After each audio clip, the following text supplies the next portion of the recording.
Hello and welcome to the second part of the third lecture for week 7. We're going to continue on. We looked at oscillators in lecture 2. We looked at damping in the first part of lecture 3, and now we're going to continue on and look at driving some oscillators. So that is giving them more energy with each oscillation, whereas damping was, of course, taking the energy away. So I will jump over to the slideshow and we'll pick up where we left off. So damping and resonance, and we're going into slide 20, forced oscillations. So imagine you've got a pendulum, and with every swing you give it a little push. You're giving the pendulum more energy every time you push it. That's what a push is. You're giving it some energy. You are driving the pendulum. So the term we use in physics, driving, just means a repeated push, right? You're just constantly pushing something. The outcome of all your little pushes will depend on whether or not you manage to time those pushes with the oscillations of the pendulum. Hopefully you can picture that. If you've got a pendulum and you push it every time it's moving away from you, then the oscillation amplitudes would increase. It's getting more energy every time, and you're giving it the energy in a way that it will increase its momentum and it will travel further, right? It will now have more energy, more potential. It'll travel further in order to increase the amplitude. However, if you went and pushed it in the opposite direction to the one it was traveling in, so it's swinging towards you and you push it away, then you're actually using your energy to counteract that kinetic energy, right? You're undoing the momentum of the pendulum bob, and so you're going to significantly decrease its amplitude. And so you can hopefully see that there's all these different options. You might always push it in time and it gets really big. You might always push it exactly opposite, in which case it's going to always be trying to stop it. Or you might be somewhere in between, where sometimes it's in time with it, sometimes it's not.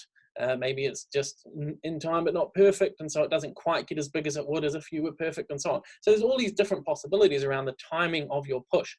And indeed, that's what we're going to investigate in terms of our the forced oscillations. We're going to look at that relationship of the driving frequency, how often you push it, versus the natural frequency, the one that it wants to swing at.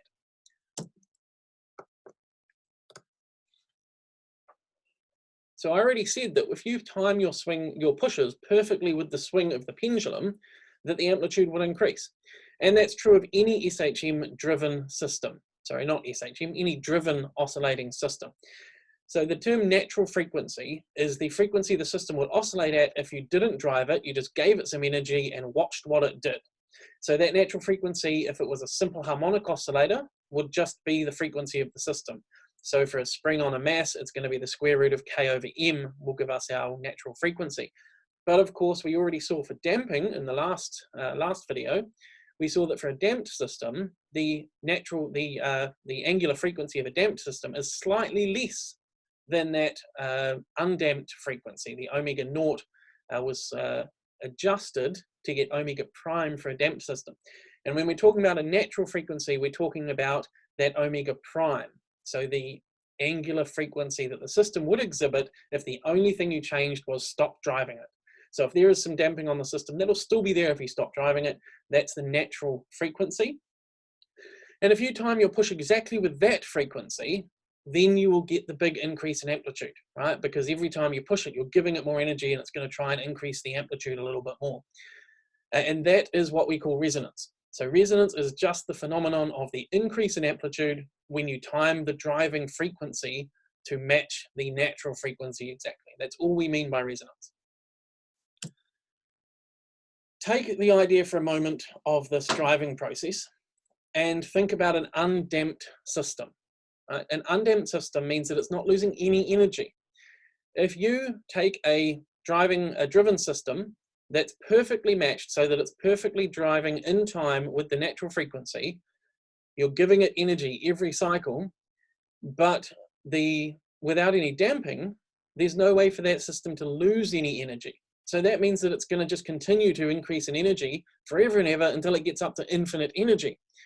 Obviously, that's not realistic. We can't have a mass on a spring going to an infinite amplitude, or a pendulum where the bob just continually goes round and round. That makes no sense, right? The issue is that we're ignoring a very important constraint when we ignore damping. And so for that reason, the fact that we can't have infinite amplitudes, for that reason, we tend to only talk about driven systems when they are damped. The reason that we talk about SHM at all, simple harmonic motion without damping, is that there are plenty of systems that do exhibit something very close to simple harmonic motion. For an approximation and for a shorter time frame, we can watch it and it looks just like SHM. But there is no system that ever gets to anything that looks like infinite amplitude. So it's just really not a useful model for us to worry about. Instead, we just go to driven damped systems in general. So think about for a moment that you have a system, you're driving it, and you start driving it and you see what the amplitude is after some period of time, once it's settled down. So this is something I just want to take a moment and talk about. There is a slide about it in a moment, but I'm just going to add in a bit here. When we talked about simple harmonic motion and damped harmonic motion, we talked about the initial conditions, set up the system, start it going, watch and see what happens from that time t equals 0. For a simple harmonic oscillator, it just kept going, but the initial conditions determined where the mass or the bob or whatever was at the start. For a damped harmonic oscillator, same thing, it determined where it was and then it decayed. But for a driven system, that's not a very useful approach. If you imagine a driven system, so you've got a mass on a spring and it's just sitting there not moving, and you've got a driver attached to the other end of the spring. So here's your mass, here's your driver. The driver starts oscillating the spring. This mass is going to start moving, but it's not going to be straight into a nice perfect rhythm, because you're driving it at some frequency, the spring's trying to oscillate at a different frequency, and you just get this big mess of motion. And so it's not useful to look at that yet. What is useful is that after you've set that going for some amount of time, so after it's been running for a while, then you look at the system and see what has resulted, right? Once it's settled down into some kind of rhythm, some kind of periodic motion. The things that determine that is the energy, right? The energy you're putting in from the driving of the system is the energy going in every cycle, but the damping determines how much energy is going out. And so what we're doing is we're waiting for some kind of dynamic equilibrium to occur where the energy in every cycle is perfectly equal to the energy going out every cycle by the damping. And once that happens and you've got this regular periodic motion that's not changing with each cycle, that's when we care about looking at it and saying, okay, so what does it end up doing after it's been running for a while? So hopefully that makes a bit of sense. So when we talk about SHM and damped harmonic motion, we are often looking right from the start, we're setting it up and saying go and watching what happens. When we're talking about driven damped oscillators, then we're talking about after it's been running for a while and it's settled into its motion and it's figured out what it's going to do, and it's just repeating that over and over forever afterwards. But we ignore the mess at the start because there will always be a mess. Okay, so now that I've got that over with, back to the slides. We've got a graph here that shows us what that amplitude is. So after we've let the system settle down, what does the amplitude end up being? In this diagram, we've plotted the amplitude on the vertical axis, and we've got the driving frequency, omega external. So external because it's an external force from our system. Our system is, for example, a mass with a spring on it, other way around, well, both work. But that's the system. The driving force is external to the system. It's the thing that's causing the system to move. So we use omega sub external. I will just note that sometimes the external isn't used. Sometimes they just use omega to reference the driving frequency. And that's fine if you can keep track of it, but feel free to put a little external on there just to help you keep track of which one's external, natural frequency, or then you've got undamped and damped frequency. So there's all these different frequencies. The subscript can just help keep track of all of that. So we've got the different driving frequencies on the horizontal axis. We've got the resulting amplitude on the vertical axis. Remember, that's after the system is settled down, the point where it gets to a dynamic equilibrium. Then we've got the, it's not a true dynamic equilibrium, but it's a form of, but don't worry too much about that. Just as long as you can picture it after it's settled down. We've got the resulting amplitude. We can see it starts very low, right? Very low amplitude.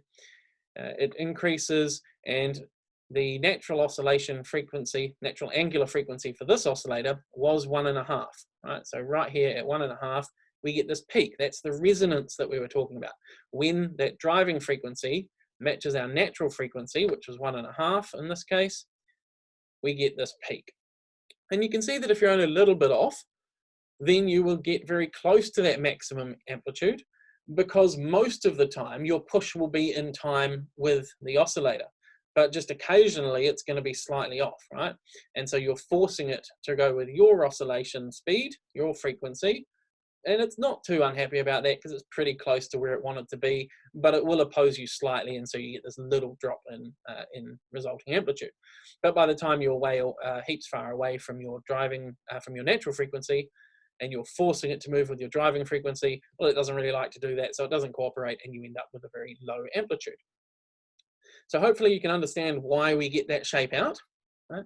But the exact shape, how narrow, how tall that peak is determined by the system itself, and so they can look very different. So here I've kept all of the values of this system the same in order to create this graph, except for the damping constant B. So the other properties of the system don't really matter, but what you can see is that the lower your damping is, the greater that resonance peak is relative to the rest of the motion. Right, so for all of these systems, all three of these identical systems that just happen to have different damping constants, we still get our peak at 1.5 at the natural frequency. But when we're less than 1 or more than 2 in our driving frequency, I haven't given any units, but when we're in those ranges, all three systems look pretty much the same because we're so far away from the driving, from the resonant frequency, that they all aren't cooperating and we're not really getting much of a result. But when we get close to the resonant frequency, right, then we're getting a different result based on the damping constant. Because remember, the idea of resonance, the idea of the system at all, actually, not even just resonance, is that you're matching the energy that the system loses through damping to the energy that it gains from driving.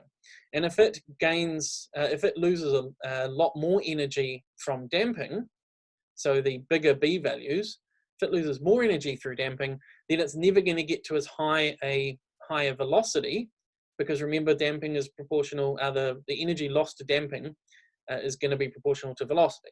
As the faster it goes, the more air resistance, the more energy it loses. So it means you can never get as high in terms of velocity, and of course if you don't have as much velocity you can't travel as far, so you have a smaller amplitude. So hopefully it makes sense why that decreases as the B increases, as our linear drag factor increases. But regardless, they were the identical system otherwise, so they're all still lined up. And so because we get this bigger peak, obviously if it's going from the same values and getting to the same resonant peak but a higher one, then it must be a taller, narrower peak. So that's what happens when you increase or decrease the drag coefficient. This is the slide I mentioned about the long-term behavior. So when we're talking about driving an oscillator, we're talking about long-term, about the equilibrium where the energy in is equal to the energy out. So that slide's there for people that are just reading along, but I've already talked about what's on this one. Obviously, we then need to come up with an equation of motion. That's always our goal, is to get an equation that describes what happens. Again, this isn't describing the motion at the start when we turn the system on and we get a whole mess where we're getting the oscillator and the driver fighting. We get a whole mess of stuff out. We don't care about that at this stage. We care about what it looks like once it's settled down. So in that sense, this phase constant now actually serves a different purpose. I'm going to talk about that in a second. We've got A naught, which is the resulting amplitude. So I'm just going to jump back a couple of slides. So this amplitude that comes out based on the driving frequency and where it is in relation to our natural frequency, the amplitude that comes out, that's our A naught. And this formula here is how we calculate it. F naught over mass times the square root of a whole bunch of stuff. I'm not going to read it out, but you can see it there. That is the formula to give us the amplitude at some driving frequency. So you can see in here we've got this difference between the natural frequency and the driving frequency, and that makes sense because the further we move away from that natural frequency, the lower our amplitude gets. So it makes sense that there would be a difference term in there to account for that.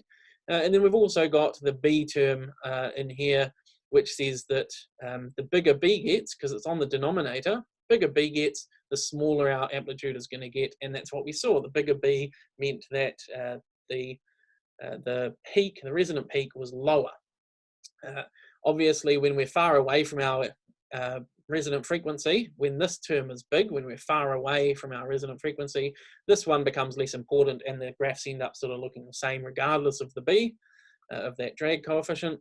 But that's what the two terms in there are doing. And then you've got F0 and M as well, because obviously driving force that you're giving it will determine how big the amplitude is, and the mass that you have to use that force on will also play a part, as we would expect.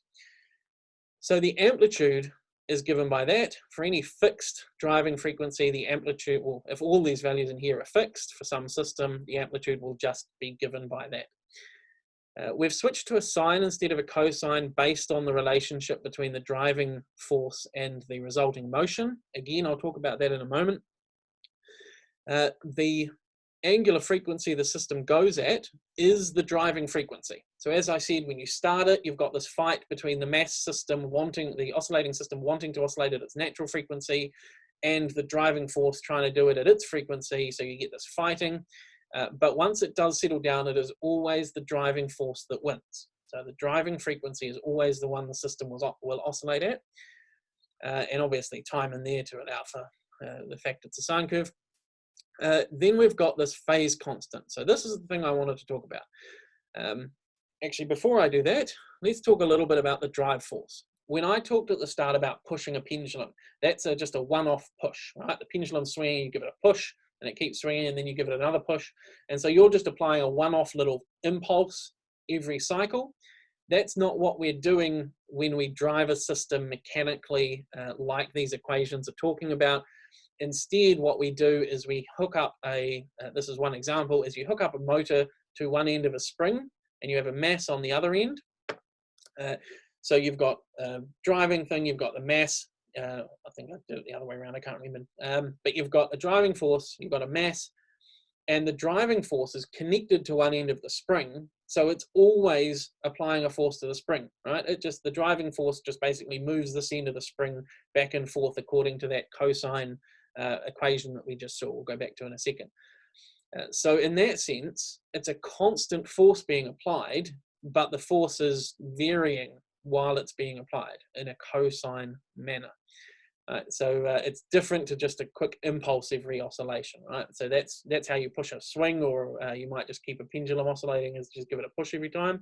That's different from when we talk about a mechanically driven system where we have a permanently applied force that is being applied as a cosine, right? Yeah, just take my word for it. That's how we run them. But that's given by this equation here. So F0 is the maximum force, but because it's a cosine term, it's only maximum once every cycle, right? So, well, it's maximum in one direction and then maximum in the other, obviously, each cycle. So, with hopefully all of that understood, all of that out of the way, this phi naught term, this phase constant that we've had in other ones that meant something about our initial conditions, that doesn't mean anything to do with initial conditions here. What this is doing is relating the motion of the oscillator, of the mass on our spring or whatever we have, with the motion of the driver. Right? So, sorry, I'll go back to my video again. If you've got a driver and a mass, and you move the driver really slowly, right? So you're just driving it really slowly, then the spring's not really going to do anything.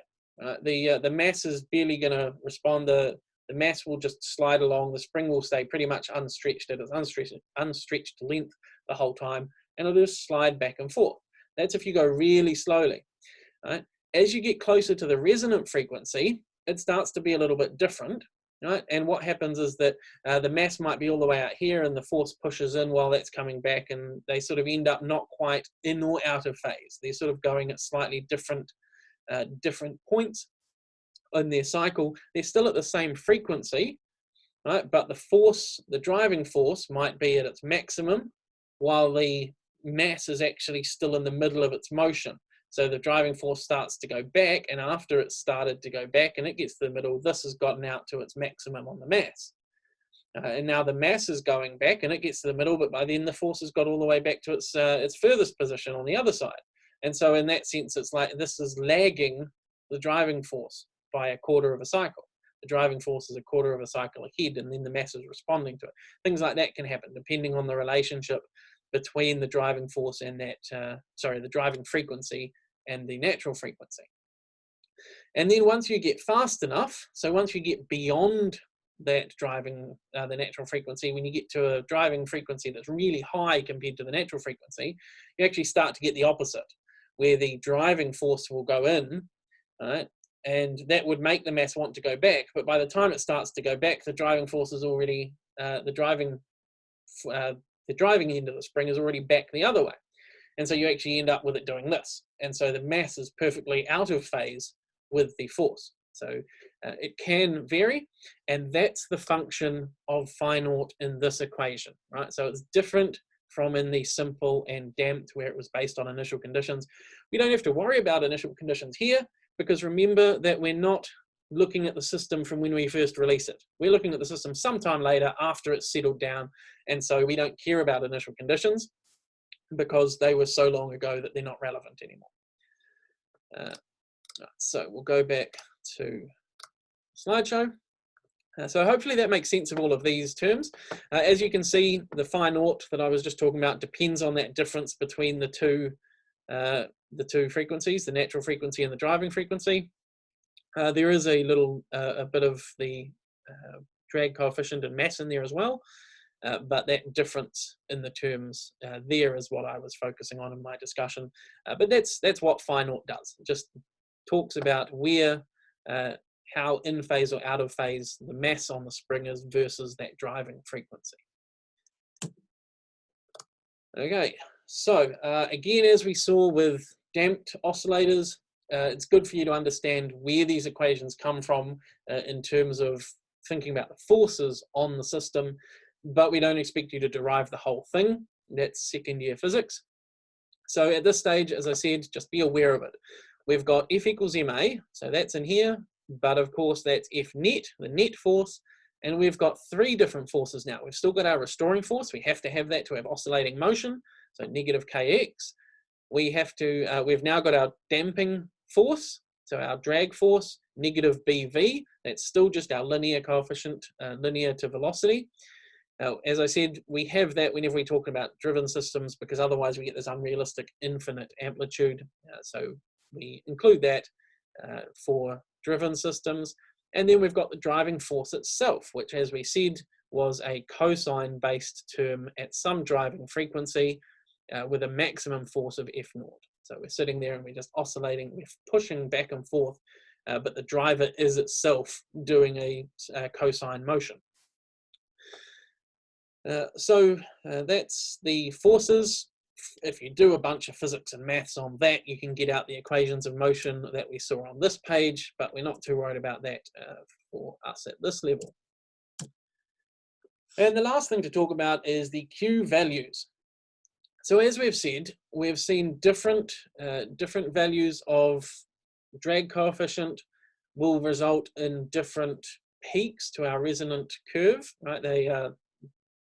The amplitude versus driving frequency graph, we had different sized peaks based on the different drag coefficients. And obviously, if we have a different natural frequency, then that peak will change position. And the mass on the system will determine how effective that force is in getting it moving, because we know that force is mass times acceleration. So a bigger mass will have less resulting motion for the same sized force than a smaller mass would. So all of that means that we can't really know what the system will look like for a driven system unless we think about the mass, the natural frequency, and the drag coefficient all at once, right? We need to take all of that into account in order to calculate all of the information about the system. So what would be really great is if we had a value that summed all of that up in one nice little package and could give us at a glance an idea of what the system might look like. And that's what the Q value does. Right? So the Q value just takes the mass, the natural frequency, and the drag coefficient and puts it into one number for us. And so what it does is it tells us whether the system is going to be underdamped, overdamped, or critically damped.